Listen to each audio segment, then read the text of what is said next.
Hello, this week I wanted to talk about Song of Myself by Walt Whitman. I chose to analyze this one because I relate to it, as I'm sure many others of us can relate to it, as is, I believe that's the intention of Walt Whitman, is that we can relate to what he's saying in some way, because he wants people to understand that.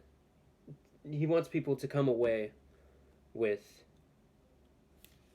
his ideas and to try to maybe implement them in our lives.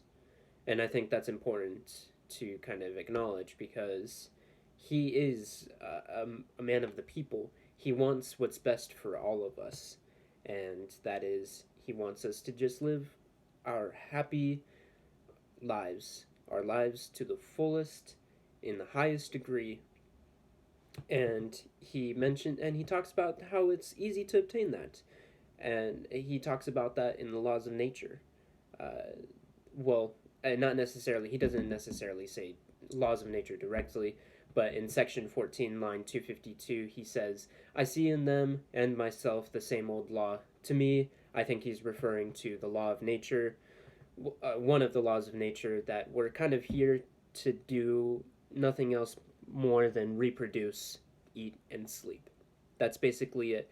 Everything in between that should be spent living our lives to the fullest degree, not necessarily serving some autocratic moron or spending 40 or 50 hours of our week working for some corporation that has made it evidently clear with their in these trying times garbage that they don't care whether we live or die.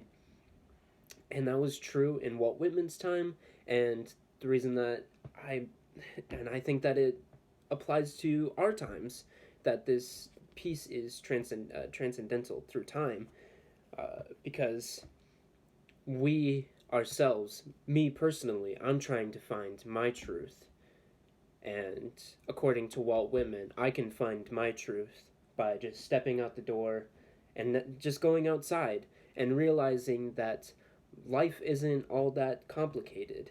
We only complicate it for our own reasons, whatever they may be, positive or negative. But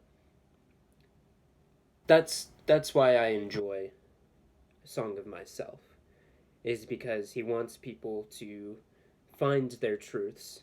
And that's something that I kind of struggle with, is that I'm trying to find my own personal truth. Like, what is my reason for being here? Or what is my reason for believing the things that I do? And he brings up a great point to just challenge oneself, to not necessarily take his own word for it, or take the words of dead men and women and the books that we read, but to find that truth for ourselves. And that's something that I really enjoyed about this poem, is that it allowed me to realize that we're kind of all going in the same direction with our lives. We're all trying to find a reason for being here. And Walt Whitman acknowledges that. He says, it's cool, man. It's chill. Like, if you're having struggles with it, just don't worry. I'm here for you. He's very forgiving in his tone. That even if people can't find their truths or won't find their truths, that he's kind of acknowledged it for them. And when they're ready, uh, come to Song of Myself. That's his calling. Is it beckons a little bit. Song of Myself is actually, in translation, Song of the People, to me personally. And that's, in my rambling, somewhat incoherent video, why I enjoyed Song of Myself. Thanks for listening.